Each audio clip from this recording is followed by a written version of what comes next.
옆 사람과 이렇게 인사했으면 좋겠습니다. 참 아름다우십니다.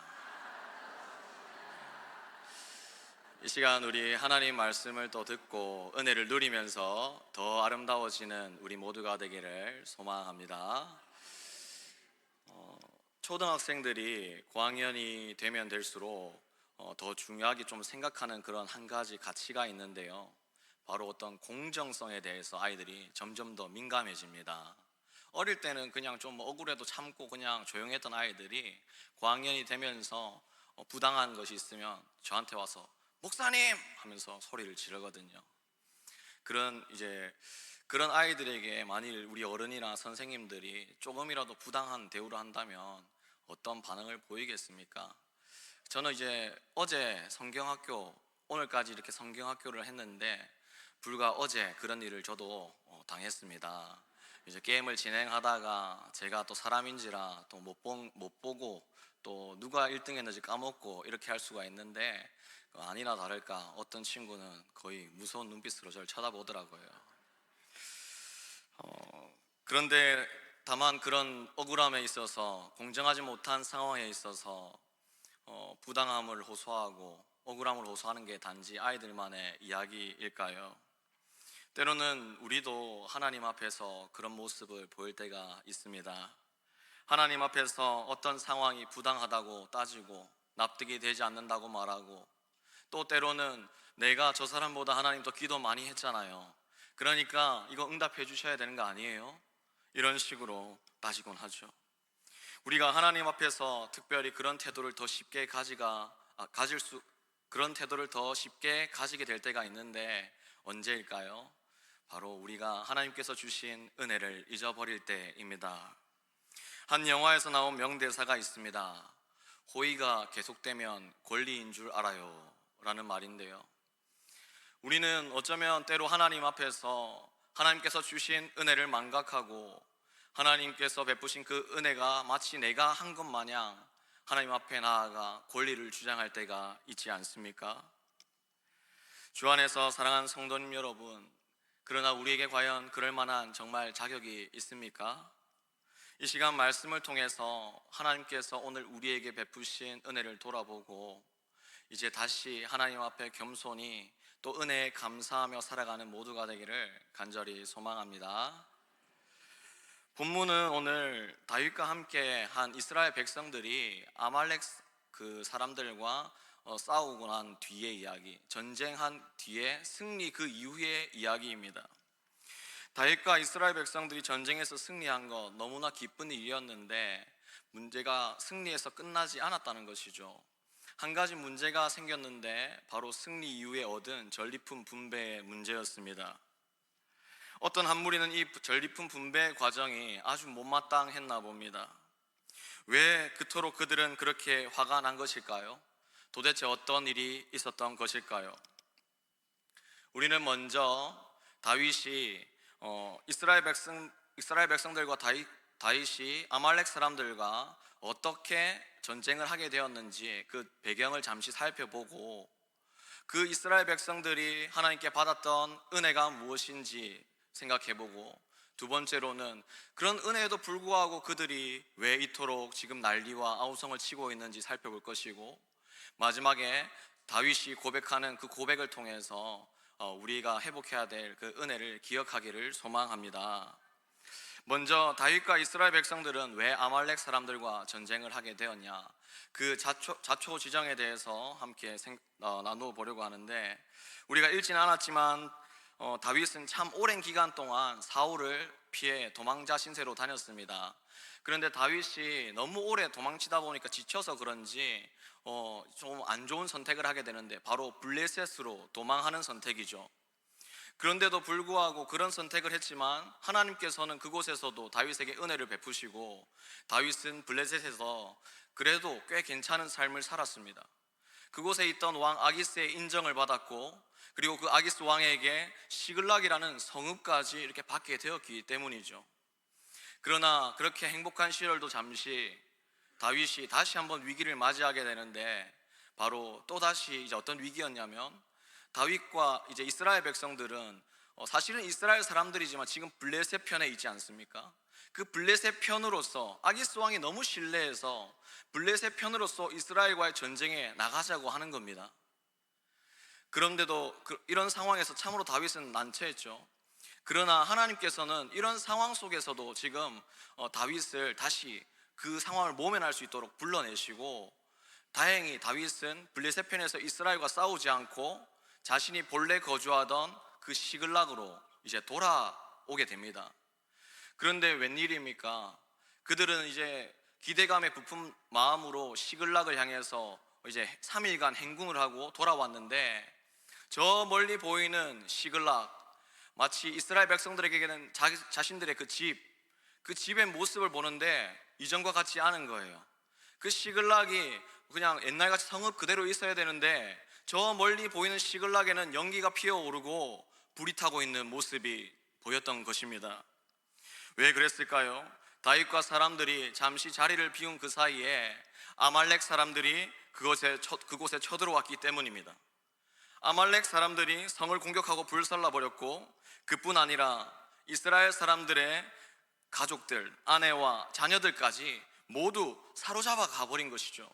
성은 불타고 있고 그곳에 나를 기다릴 줄 알았던 그 가족들은 없는, 텅텅 비어있는 성만 남아있는 그런 상황을 마주하게 된 것이죠.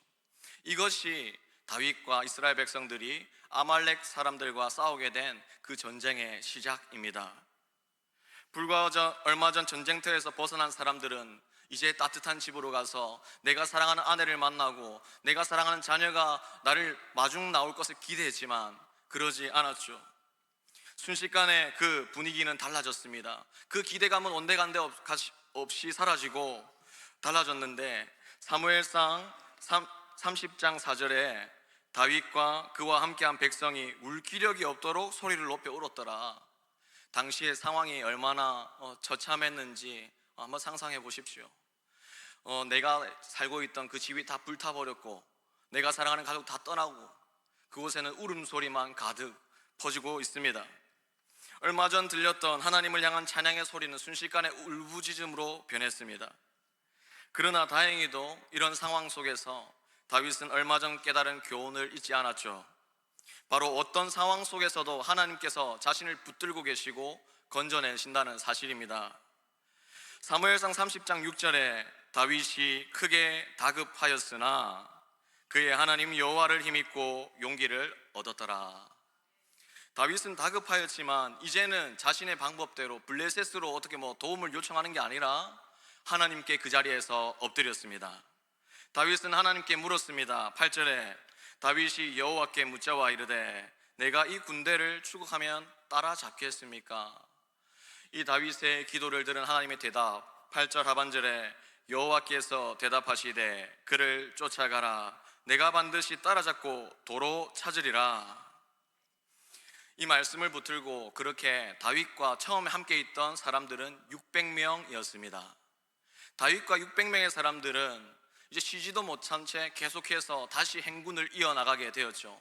바로 아말렉 사람들을 따라잡아서 우리 가족들을 되찾기 위함입니다. 그러나 이 또한 결코 쉬운 일이 아니었습니다. 왜냐하면 그들은 이미 이전에 시글락으로 오기 전에 3일간 행군을 했던 상황이거든요. 그들은 함께 있던 그 이스라엘 백성들은 지칠 대로 지쳐 있었습니다. 그래서 계속되는 행군 속에서 결국 피곤함에 지친 나머지 그곳에 낙오자가 생기는데, 그 낙오자가 생긴 그 장소가 어디냐면 부솔 시내가였습니다. 그곳에 낙오자가 생겼는데 그 숫자가 얼마였냐? 600명의 3분의 1, 약 200명이나 되는 사람들이 그곳에서 못 가겠다고 아우성을 치는 것이죠. 당시의 상황이 어떠했겠습니까? 한두 명이 아니라 600명 중에 200명, 한 명도 소중한 판에 200명, 얼마나 큰 숫자겠습니까? 그 사기가 완전히, 전쟁의 사기가 바닥으로 떨어지지 않았겠습니까? 하지만 그렇다고 해서 다윗이 피곤함으로 인해서 싸울 의욕도 없는, 힘도 없는 그 사람들을 억지로 데리고 갈 수는 또 없었습니다. 결국 다윗은 남은 400명과 아말렉 사람들을 추격하기로 결정했고, 다윗과 이스라엘 백성들은 하나님께서 그래도 자신들에게 하신 말씀이 있으니까 그 말씀, 너희가 모든 것을 도로 찾으리라, 이 말씀을 붙들고 나아갔습니다. 숫자가 줄어들면 줄어들수록 다윗과 이스라엘 백성들은 아이러니하게도 더욱더 하나님의 말씀을 붙들 수밖에 없는 상황이었고, 하나님의 일하심을 더 기대할 수밖에 없는 그런 상황에 몰리게 된 것이죠. 이 전쟁의 결과는 어떠했겠습니까? 다윗은 아말렉과의 그 전쟁 가운데서 하나님께서 말씀하신 그대로 놀라운 그 은혜를 입게 되는데, 하나님께서 전쟁을 앞둔 다윗에게 무엇이라 말씀하셨냐면, 우리 8절 말씀 다시 한번 읽어보겠습니다. 시작. 여호와께서 대답하시되 그를 쫓아가라, 내가 반드시 따라잡고 도로 찾으리라. 그리고 다윗은 실제로 오늘 본문 속에서 어떠한 승리와 회복을 경험하게 됩니까? 17절 이하에 다윗이 새벽부터 이튿날 저물 때까지 온종일 승리를 경험하는 다윗, 그들을 침에 낙타를 타고 도망한 소년 400명 외에는 피한 사람이 없었더라. 다윗이 아말렉 사람들이 빼앗아 갔던 모든 것을 도로 찾고 그의 두 아내를 구원하였고, 그들이 약탈하였던 것 곧 무리의 자녀들이나 빼앗겼던 것은 크고 작은 것을 막론하고 아무것도 잃은 것이 없이 모두 다윗이 도로 찾아왔고. 아멘. 다윗이 경험한 것은 완전한 승리 그리고 완전한 회복이었습니다. 하나님의 놀라운 일하심입니다. 그 은혜의 현장을 바라보십시오. 17절에 보면 새벽부터 이튿날 저물 때까지 그들을 치매, 이것은 다윗이 경험한 그 은혜, 그것이 무엇인지 보여주는데 바로 완전한 승리이죠. 새벽부터 이튿날 저물 때까지 그들을 무찔렀던 다윗과 이스라엘 백성들입니다. 두 번째로 그들은 완전한 회복을 경험했습니다. 모든 것을 도로 찾고 아무것도 잃은 것이 없이 모두 다윗이 도로 찾아왔다. 주 안에서 사랑하는 성도님 여러분, 다윗은 전쟁 중이었습니다. 전쟁 중에 한 사람도 잃지 않았다는 이런 일이 정말 가능이나 하겠습니까? 그 말은 무엇입니까? 이 모든 것이 인간의 힘으로 한 것이 아니라 하나님의 전적인 은혜였다는 고백이죠. 이것은 기적이고 은혜였습니다. 다윗과 이스라엘 백성들은 진실로 하나님께 그 은혜를 입었던 것이죠. 주 안에서 사랑하는 성도님 여러분, 우리의 삶 속에 일어나는 수많은 전쟁들이 우리 앞에도 있습니다. 그 가운데 때로 우리가 가진 것이 적다고, 가진 것이 없다고 낙담하지 마십시오. 우리가 가진 것 없고 우리가 빈들에 있을 때, 바로 그때가 하나님이 일하시는 순간임을 믿으시기를 소망합니다. 우리가 가진 것이 적어질수록, 붙드는 것이 적어질수록 더 하나님의 일하심과 그 은혜를 기대하는 모두가 되기를 소망합니다. 승리 이후에 다윗과 사람들 어떻게 했겠습니까? 어떻게 이런 일이 있을 수 있냐? 이건 정말 하나님 은혜다. 하나님의 구원에는 200명이라는 숫자가 중요한 게 아니구나. 도저히 말도 안 되는 일이 일어났다. 하나님께서 하셨다. 다윗과 그와 함께 했던 그 사람들은 놀라운 하나님의 은혜를 경험했죠. 그러나 오늘 본문 속에 보니까 이 승리에서 이야기가 끝나지 않습니다. 그러나 승리 이후에 다윗과 이스라엘 백성들, 그 공동체 안에 또 다른 문제가 생기게 되었는데 바로 전리품 분배의 문제였습니다. 21절에 다윗이 전에 피곤하여 능히 자기를 따르지 못하므로 부솔 시내에 머물게 한 200명에게 오매 그들이 다윗과 그와 함께한 백성을 영접하러 나오는지라 다윗이 그 백성에게 이르러 문안하매. 다윗과 400명의 사람들이 승리 이후에 200명이 남아있던 그 부솔 시내가로 지금 돌아오게 되었는데, 그 모습이 어떻겠습니까? 그럼 얼핏 보니까 다 건강하고 무사히 돌아오는 그 모습, 모든 것을 도로 찾아오는 그 모습, 말 그대로 정말 축하할 일이고 모두가 기뻐할 일이고 금이환향이었습니다. 그런데 그곳 문제가 있었죠. 그곳 부솔 시내가에는 전쟁에 함께 나가지 않았던 200명이 남아 있었기 때문입니다. 그곳에 남아있던 200명의 사람들은 그래도 전쟁에서 승리한 그 사람들을 환영하고 맞이하기 위해서 다들 나가서 지금 환영하고 있습니다. 그런데 이제 환영으로 나온 그들을 향해서 다윗이 먼저 이렇게 질문하죠. 평안하셨습니까? 그런데 이어지는 대답이 어디서 들려야 됩니까? 앞에 200명 사람들 중에 그 사람들이 우리 잘 있었습니다 이렇게 되는데, 오늘 본문을 보니까 앞에서 200명 사람들에게 들리는 게 아니라 다윗의 그 평안하셨습니까? 그 대답이 뒤에 같이 왔던 400명 무리 중에서 들려오고 있는 거죠. 바로 그곳에 있던 악한 자와 불량배들이 일어나서 다윗에게 따지는 겁니다. 평안요? 평안 못합니다. 계산 똑바로 하시다. 그들 안 나갔잖아요. 못 줍니다. 이렇게 말하는 거죠. 지금 바로 악한 자와 불량배들이 그렇게 했던 것인데, 그곳에 어떠한 문제가 있었나요? 바로 승리의 결과로 이제 얻어진 전리품, 이제 못 나눠주겠다는 거죠. 22절을 다시 보면 다윗과 함께 갔던 자들 가운데 악한 자와 불량배들이 다 이르되 그들이 우리와 함께 가지 아니하였은즉, 다윗과 함께 갔던 악한 자와 불량배들은 부솔 시내가에 남아있던 200명과 그 전리품을 나눌 수 없다고 말하는데, 그 이유가 무엇이라고요? 그들이 우리와 함께 가지 아니하였은즉, 바로 그들이 전쟁에 함께 가지 않았기 때문입니다. 이 말은 그들은 아무것도 안 했잖아요, 이 말이죠. 반대로 이 말은 또 다르게 해석하면 어떻게 되냐면, 우리는 했다는 말입니다. 그들은 아무것도 안 했고 우리는 했다, 그러니까 우리만 받아야 된다, 지금 이렇게 주장하고 있습니다. 오늘 본문 속에서 그들은요, 계속해서 반복적으로 우리라는 표현을 씁니다. 우리라는 표현 너무나 좋은 표현이지만 이 상황에서는 좋지 않죠. 여기 남아있던 200명과 다윗과 함께 갔던 그 400명을 구분짓는 표현입니다. 주 안에서 사랑하는 성도님 여러분, 오늘 말씀 속에서 그 승리를 축하하기에도 모자란 그 시간에 왜 이런 일이 벌어지고 있습니까? 바로 그들이 하나님께서 주신 은혜를 까맣게 잊어버렸기 때문입니다. 완전히 모든 것을 도로 되찾은 순간 기쁨도 잠시, 그들이 하나님을 잊어버렸습니다. 그리고 그 하나님께서 이룬 그 자리를 자기 자신이 차지했습니다. 이제 조금 숨을 쉴 만하니까 마치 출애굽하던 이스라엘 백성들이 홍해를 건널 때는 하나님을 찬양했다가 광야를 걷고 조금만 먹을 것 없으니까 불만 불평 쏟아내듯이 말입니다. 사랑하는 성도님 여러분, 오늘 우리 삶에 불만과 불평이 시작되는 그 순간이 언제입니까? 바로 우리가 하나님의 은혜를 잊어버린 그때입니다. 우리가 은혜를 잊어버리는 그 순간, 우리는 어느새 나도 모르게 내 목소리를 주장하고 커져 있는 내 목소리를 발견하게 되겠죠. 그러나 여러분, 이어지는 다윗의 고백은요, 그들과 완전히 달랐습니다. 23절에 다윗이 이르되 나의 형제들아, 여호와께서 우리를 보호하시고 우리를 치러 온 그 군대를 우리 손에 넘기셨은즉 그가 우리에게 주신 것을 너희가 이같이 못하리라. 이 일에 누가 너희에게 듣겠느냐? 전장에 내려갔던 자의 분깃이나 소유물 곁에 머물렀던 자의 분깃이 동일할지니 같이 분배할 것이니라 하고, 다윗은 오늘 어떻게 이런 고백을 할 수 있습니까? 그 불량배들과 악한 자들과 다윗의 차이는 무엇입니까?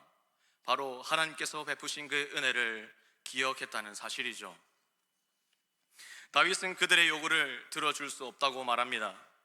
그런데 이 다윗의 그 말 속에서 보면 앞서 악한 자와 불량배들이 우리라고 자신들을 호칭했다면, 다윗은 이곳에서 다르게 그 사람들을 호칭하고 있는데 나의 형제들아, 우리라는 표현과는 완전히 반대되는 그 표현이죠. 불량배들은 한 공동체 안에서 선을 긋고 딱 잘라서 나누고 있지만, 다윗은 오히려 그런 남아있는 그들조차 우리의 형제라고 말하고 있습니다. 다윗은 하나님께서 자신과 그리고 이스라엘에게 베푸신 그 은혜를 잊지 않았습니다. 그리고 나아가 이제 다윗은 그 악한 자와 불량배들에게도 그 은혜를 기억하기를 지금 촉구합니다. 나의 형제들이여, 이 모든 일은 우리가 한 게 아니라 하나님께서 하신 것입니다. 모든 것이 하나님의 은혜입니다. 이 일에 우리가 한 것은 아무것도 없습니다. 그렇기 때문에 이 전리품은 우리의 것이 아니고 하나님의 것이고, 우리는 이 전리품을 지금 공평하게 모두에게 나눌 것입니다. 진실로 모든 것이 하나님의 은혜였습니다. 싸우러 나갔던 그 400명의 사람과 악한 자 불량배들도, 부솔 시내가에 남겨진 200명들도 동일하게 하나님의 은혜를 경험한 사람이었기 때문입니다. 만일 그들에게 하나님의 은혜가 주어지지 않았다면 어떻게 되었을까요? 처음 시글락을 바라보았을 때 그들의 상황과 심정이 어떠했었습니까?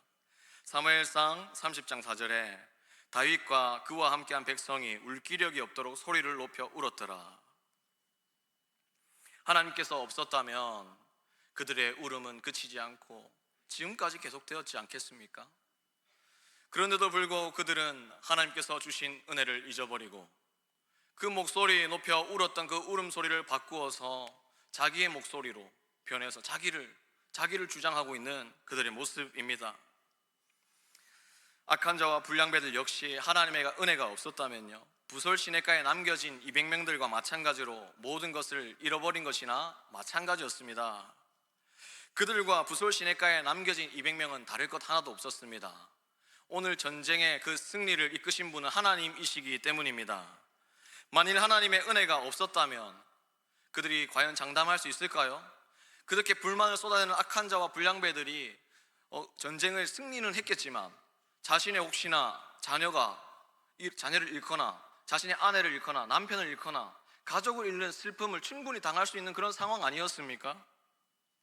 그런데도 불량배들이 지금 이런 반응을 보이는 것은 그들의 처지와 은혜를 잊어버렸기 때문입니다. 내가 무언가를 했다, 우리가 했으니까 못 준다, 내가 했는데 너는 안 했잖아. 이런 그들의 행동은 마치 시식 코너에서 무료 음식을 받아놓고 그것을 내 것인 마냥 나누는 것과 똑같은 거 아니겠습니까? 사실은 그 무료로 받은 그 사람도 자신에게 그런 권리가 없으면서 말이죠. 그런데 불량배들은 하나님이 주신 은혜를 마치 자기가 요리한 것처럼 지금 내세우고 있습니다. 주 안에서 사랑하는 성도님 여러분, 우리는 종종 본문 속 불량배들의 모습과 같이 하나님께서 베푸신 은혜를 잊어버리곤 합니다. 그리고 오늘 내가 가진 어떤 것, 내가 가진 작은 것 하나도 어쩌면 이건 내 것이지 않을까라는 생각을 하며 살아가죠. 그 결과 우리는 어떠한 삶을 살게 됩니까? 하나님의 은혜를 잊어버릴 때 우리는 입으로 하나님을 사랑한다고 말하고 하나님을 믿는다고 말하지만 정작 삶 속에서는요, 다른 우리가 예수님 믿지 않는 사람들 앞에서는 정작 아무것도 나누어지지 못하는, 사랑을 입으로만 말하는 그런 속 좁은 그리스도인이 됩니다. 우리가 만일 진실로 오직 그리스도의 은혜로, 우리 주 예수 그리스도께서 베푸신 그 은혜로 말미암아 오늘 우리가 구원을 얻었고 오늘 살아가는 존재라면 기꺼이 우리도 그 받은 사랑을 기꺼이 나눌 수 있어야 되지 않겠습니까? 주 안에서 사랑하는 성도님 여러분, 말씀을 정리합니다. 우리는 모두, 이곳에 있는 모두 하나님 앞에서는 다 똑같은 존재입니다. 우리는 모두 하나님의 은혜 없이는 결코 설 수가 없고 죽을 수밖에 없는 죄인일 뿐입니다. 그렇기에 우리 중 그 누구도 감히 우리의 행위를 하나님 앞에 자랑할 수가 없습니다. 우리 중 그 누구도 예수 그리스도의 이름 외에는 아무것도 하나님 앞에 가지고 나아가서 계산할 수가 없는 존재입니다. 우리는 모두 그 예수 그리스도께서 이루신 전적인, 예수 그리스도께서 이루신 그 승리로 말미암아 그 주신 그 은혜의 전리품을 우리는 누리며 살아가는 자들입니다. 주 안에서 사랑하는 성도님 여러분, 하나님께서는 아말렉에 나아갔던 400명과 아무것도 한 것 없는 부솔 시내가의 200명에게 모두에게 똑같이 승리와 전리품을 허락하셨습니다. 바로 은혜를 베푸셨습니다. 그 하나님께서 어느새 나도 모르는 사이 은혜를 잊어버린 채 오늘 본문 속 불량배들처럼 세상의 기준을 쫓아 허덕이며 나 자신을 드러내기 위해 살아가는 나를 향해서도 똑같이 지금 말씀하십니다. 그만 발버둥 쳐라. 너희가 더 이상 무언가 하려고 하지 마. 내가 이미 다 이루었으니까 그 은혜를 누려라. 그냥 그 은혜 앞으로 나와라. 수고하고 무거운 짐진 자들아, 다 내 앞으로 와라. 왜 그렇게 아등바등하고 무언가 얻으려고 그렇게 하느냐? 내가 너희를 위해 이미 이룬 것을 그냥 받고 그 은혜를 누리며 살아라. 동시에 그 하나님께서 하나님의 말씀을 지키며 살아가다가 어느새 지쳐 각자 부솔 시내가에 주저앉아 울고 있는 우리에게도 동일하게 말씀하시는 것이죠. 너희도 괜찮다. 너희도 나의 사랑을 받을 자격이 충분히 있고 너희도 나의 그 은혜를 받을 자격이 충분히 있다. 너희도 나의 똑같은 자녀니 나의 전리품을 받으라. 사랑하는 성도님 여러분, 우리 주 예수 그리스도께서 이루신 그 승리로 말미암아 우리가 그 은혜를 누리게 되었습니다. 우리 하나님께서 지금 우리 모두를 그 은혜의 자리 앞으로 부르고 계십니다. 이 시간 그 은혜의 자리 앞으로 나아가는 모두가 되기를 소망합니다. 마지막으로 오늘 직분을 받게 되신 분과 되실 분들, 이미 직분을 받으시고 교회를 나오시는 모든 분들에게 그 하나님이 주시는 은혜가 항상 넘치기를 소망합니다. 오늘 우리에게 주어진 직분 또한 우리가 어떤 노력을 해서 이루거나 따내는 것이 아니라 하나님께서 예수 그리스도를 통하여 우리에게 주신 선물이요 은혜입니다. 그러므로 우리가 가진 직분을 가지고 우리 자신의 이름을 드러내는 것이 아니라 내게 이 직분 주시고 내게 이 그리스도의 몸된 교회를 섬길 기회를 허락하신 그 은혜를 기억하면서 그 예수 그리스도의 이름만을 높이는 우리 모두가 되기를 간절히 소망합니다.